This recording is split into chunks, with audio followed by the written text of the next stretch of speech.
ان سوالوں کے جواب سنیں گے تو بڑا نفع ملے گا، آپ کو فائدہ بڑا ہوگا انشاءاللہ۔ پہلا سوال ہے، اگر والد یا والدہ فوت ہو جائیں تو قبرستان میں قرآن پڑھنا یا ہاتھ اٹھا کر دعا کرنا جائز ہے؟ ایک یہ سوال ہے۔ دوسرا سوال ہے، دن مقرر کر کے قبرستان جانا جائز ہے؟ حدیث کی روشنی میں بتائیں۔ تیسرا سوال ہے، کیا عورتوں کا قبرستان جانا جائز ہے؟ عزیز بھائیو،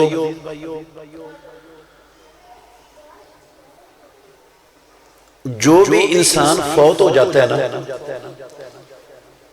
چاہے وہ باپ ہو، چاہے والدہ ہو، چاہے کوئی رشتہ دار ہو، چاہے کوئی ہمسایہ ہو، کوئی بھی انسان ہو مسلمان، اس کے عملوں کا سلسلہ ختم ہو جاتا ہے۔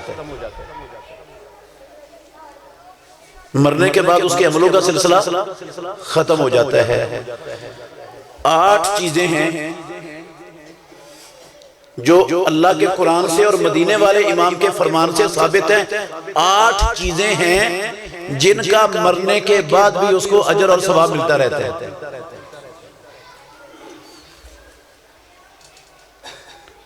ان 8 چیزوں میں سے 4 کا تعلق خود مرنے والے کے ساتھ ہے اور 4 چیزوں کا تعلق پچھلے لوگوں کے ساتھ ہے۔ ان 8 چیزوں کے سوا کوئی 9ویں چیز نہ کتاب اللہ میں، نہ سنت رسول اللہ میں، نہ پیارے پیغمبر کی صحابہ کی زندگیوں میں کہیں اس کا نام و نشان اور تصور بھی نہیں کہ اس عمل کا فائدہ بھی مرنے والے کو پہنچتا ہے، مرنے کے بعد ہوتا ہے۔ وہ 8 چیزیں میں آپ کو گنوا دیتا ہوں، ایک چھوٹی چھوٹی دلیل بھی آپ کو سنا دیتا ہوں ساتھ ساتھ۔ 3 چیزیں تو ایک حدیث میں ہے، صحیح مسلم شریف کی حدیث ہے۔ حضرت عبداللہ بن عباس رضی اللہ عنہما کہتے ہیں، رسول مکرم صلی اللہ علیہ وسلم نے فرمایا، اذا مات ابن آدم انقطع عنہ عملہ الا من 3۔ جب انسان فوت ہو جاتا ہے آدم کا بیٹا تو اس کے عملوں کا سلسلہ منقطع ہو جاتا ہے، مگر 3 عمل ایسے ہیں اس کے مرنے کے بعد بھی اس کا اجر ملتا رہتا ہے، ان کا اجر جاری رہتا ہے ان 3 عملوں پر۔ وہ 3 عمل کون کون سے ہیں؟ صدقۃ جاریہ، اپنی زندگی میں صدقہ جاریہ کر گیا ہے۔ صدقہ جاریہ کا مطلب ہے مسجد بنا دی ہے، یہ صدقہ جاریہ ہے۔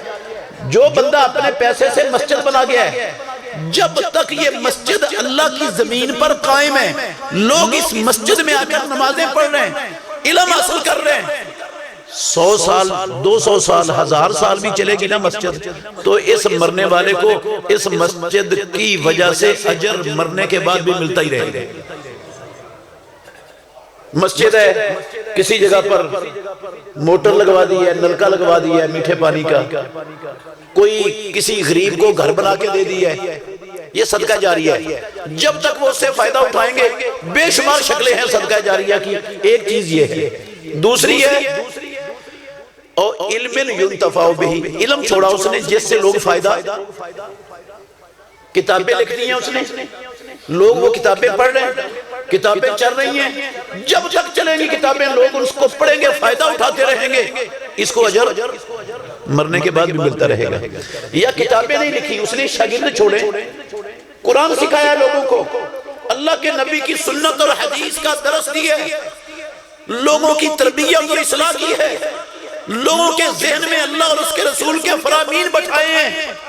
اب یہ لوگ جنہوں نے اس سے دین سیکھا ہے، جب تک وہ عمل کریں گے، پھر وہ آگے اپنی اولادوں کو سکھائیں گے، ان کی اولادیں عمل کریں گی، ان کی اولادیں اپنی اولادوں کو سکھائیں گی، وہ عمل کریں گی، جب تک اس کا سکھایا ہوا علم لوگوں میں منتقل ہوتا رہے گا، چلتا رہے گا، اس وقت تک اس مرنے والے کو فائدہ پہنچتا رہے گا۔ 2 چیزیں۔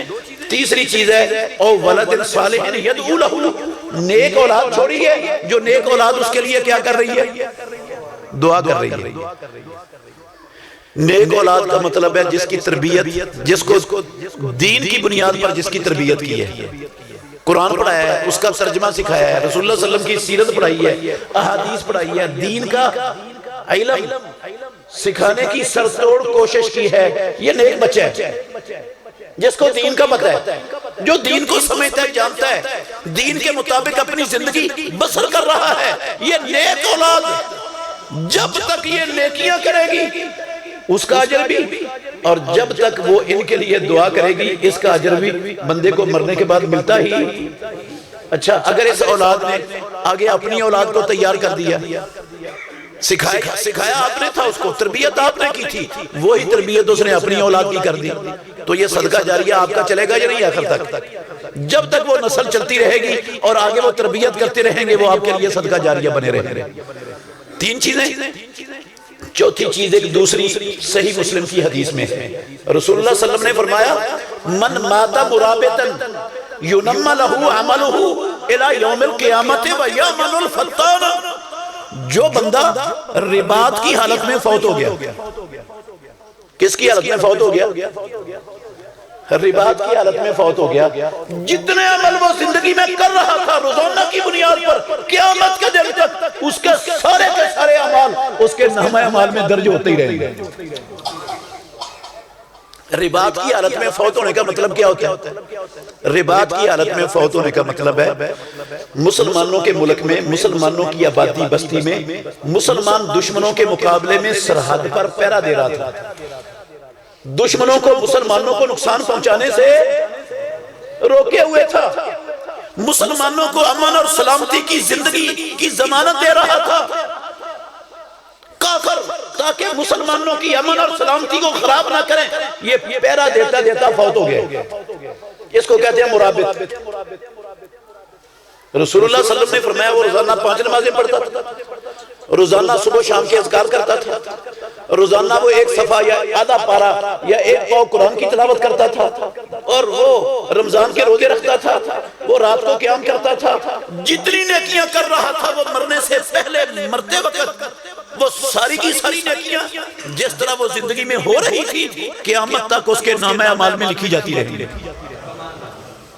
ایک شکل رباط کی اور بھی ہے، وہ بھی بتا دوں، رسول مکرم صلی اللہ علیہ وسلم نے فرمایا کہ انتظار الصلاة بعد الصلاة کثرت الخطا الی المساجد، دور سے لمبی مسافت طے کر کے پیدل چل کر مسجدوں میں آنا باجماعت نماز ادا کرنے کے لیے، ایک نماز پڑھی ہے جماعت کے ساتھ پھر دوسری کے انتظار میں لگ گیا، یہ ایک نماز کے بعد اگلی کا انتظار، اگلی کے بعد اس سے اگلی کا انتظار، بس انتظار میں ہی رہتا ہے، دنیا میں مصروف ہے لیکن انتظار اس کو کس کا ہے؟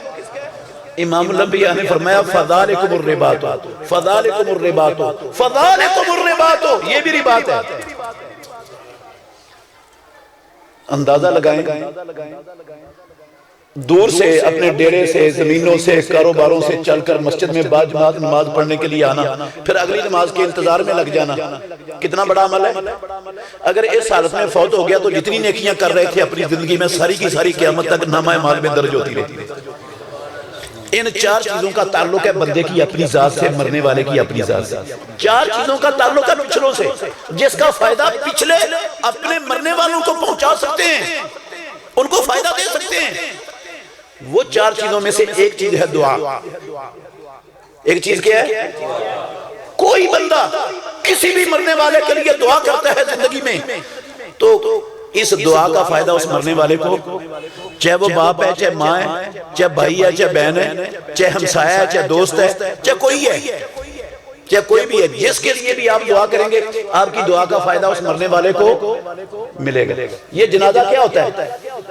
دعا ہوتی ہے، اور قرآن مجید میں بھی اللہ رب العالمین نے سکھایا ہے کہ اللہ کے بندے کیا دعا کرتے ہیں؟ ربنا اغفر لنا ولاخواننا الذین سبقونا، وہ ان کے لیے بھی بخشش مانگتے ہیں۔ یہ دعا سکھائی، اللہ نے تعریف کی ہے، اس کا مطلب ہے ہماری دعا کا ان کو فائدہ پہنچتا ہے۔ دوسری چیز ہے میت پر قرض تھا، پیچھے والے لوگ اس کا قرض اتار دیں، باپ پر تھا، ماں پر تھا، بھائی پر تھا، بہن پر تھا، کسی رشتہ دار پر تھا، دوست پر تھا، کسی کا قرضہ کوئی اتار دے، اس جس کا قرضہ اتر جائے گا اس کو فائدہ ملے گا۔ ایک حدیث سناتا ہوں آپ کو، رسول اللہ صلی اللہ علیہ وسلم نے جنازہ پڑھایا سنن ابو داود میں حدیث ہے، سمرہ بن جندب اس کے راوی ہیں۔ جنازہ پڑھا کر آپ نے پوچھا فلاں خاندان کا بندہ ہے مجمع میں؟ کوئی نہیں بولا۔ پھر اعلان کیا، کوئی نہیں بولا۔ تیسری مرتبہ پھر اعلان کیا۔ آپ نے ایک بندہ پچھلی صفوں سے کھڑا ہوا، کہنے لگا اللہ کے نبی ہاں ہوا دا میں ہوں۔ آپ نے فرمایا میں پہلے 2 مرتبہ تمہارا نام لیا، کوئی سزا دینے کے لیے نہیں لیا تھا، اس لیے لے رہا ہوں۔ وہ فلاں نامی بندہ پرسوں جو تمہارا فوت ہوا ہے، پرسوں معصور بدینہ ان الجنہ، اسے اس کے قرض کی وجہ سے جنت سے روک دیا گیا۔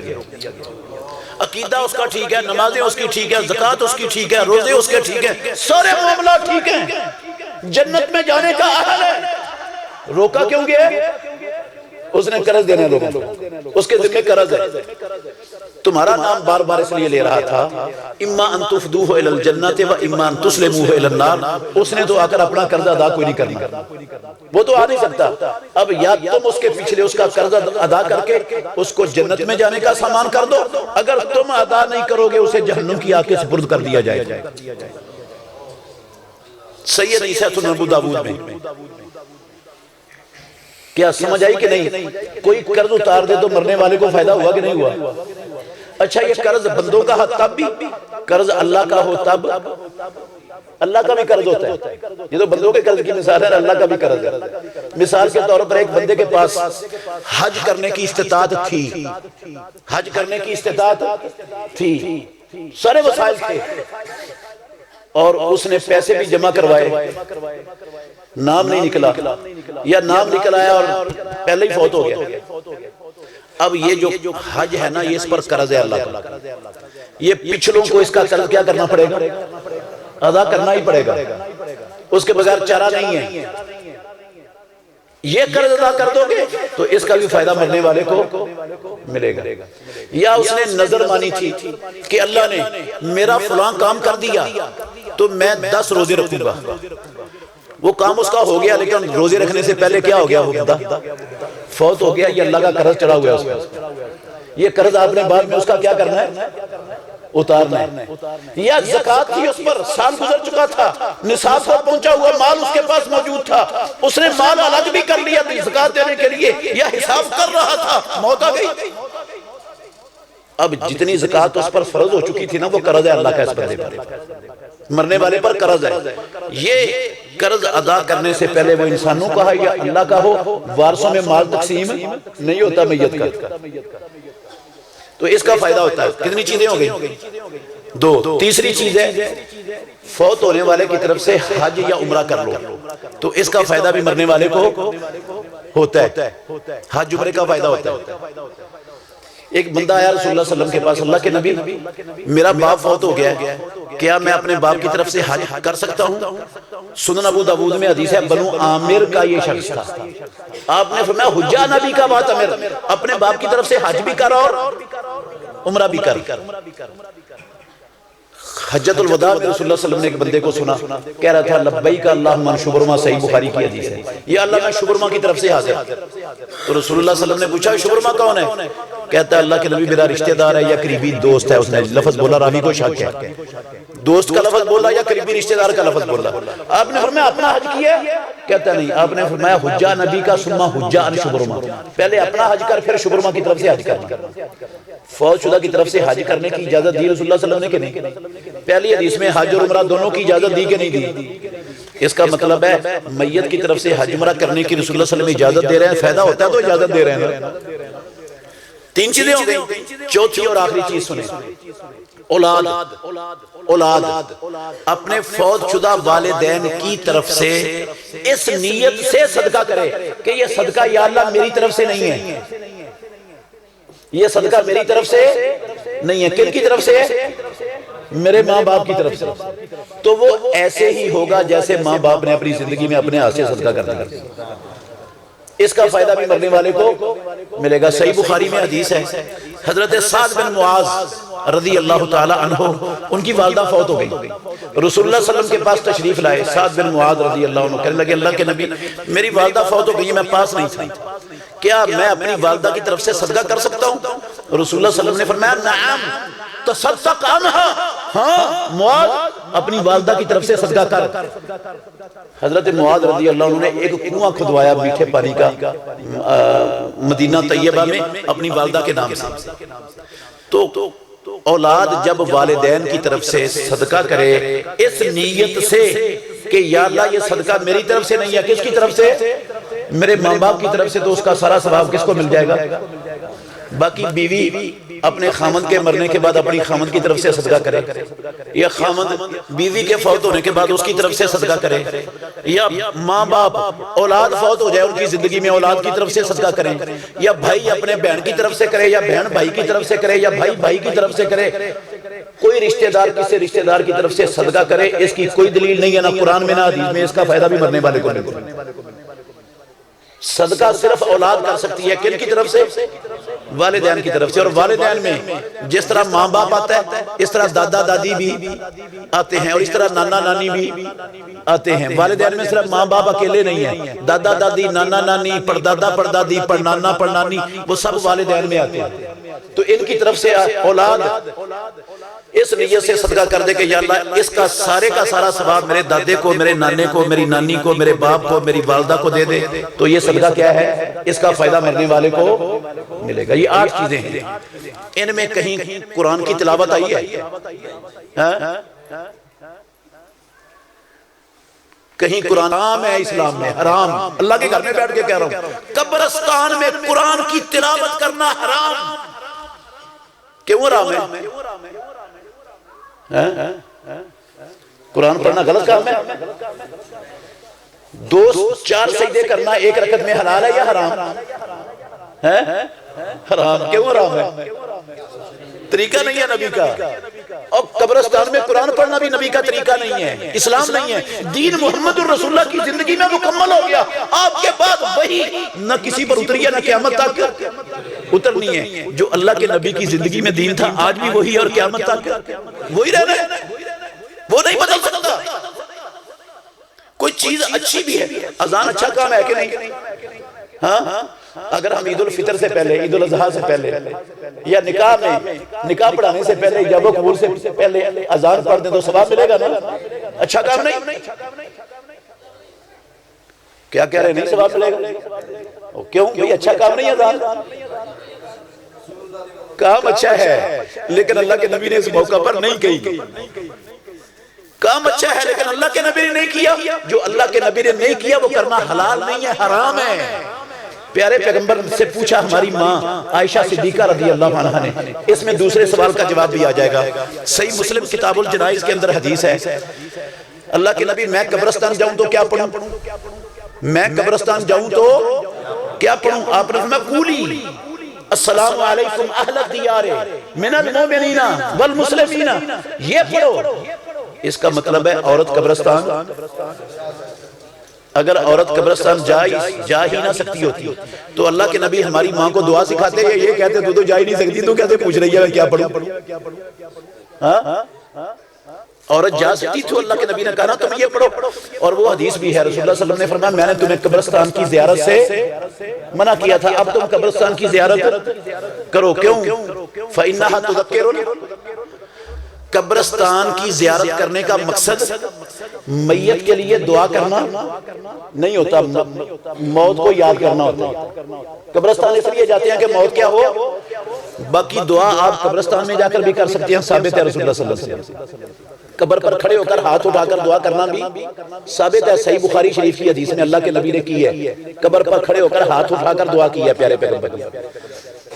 گھر میں بھی کر سکتے ہیں، مسجد میں بھی کر سکتے ہیں، ہر جہاں پر بھی دعا کریں گے نا اپنی کسی میت کے لیے ایک برابر فائدہ ہے۔ قبرستان جا کر کوئی زیادہ فائدہ کوئی نہیں ہونا میت، جہاں بھی بیٹھ کر کریں گے دعا، چلتے پھرتے بھی کریں گے، زمین پر بھی کریں گے، ایک برابر فائدہ پہنچ جانا میت۔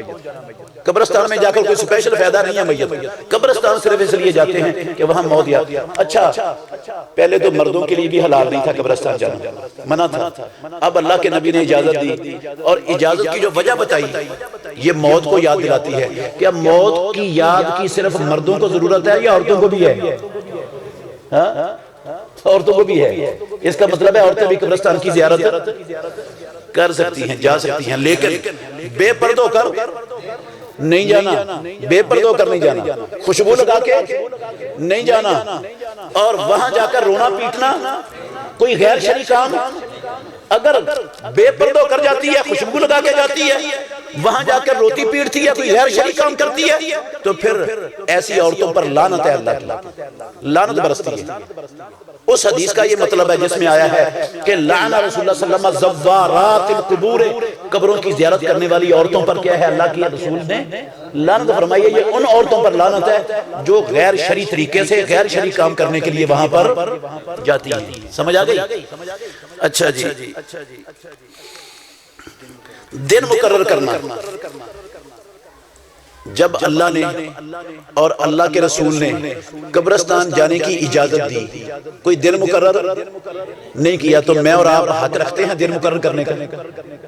اگر دن مقرر کرنا اسلام میں جائز ہوتا، اس کی گنجائش ہوتی دین میں، تو اللہ کرتا کہ نہ، رسول اللہ صلی اللہ علیہ وسلم کرتے کہ نہ؟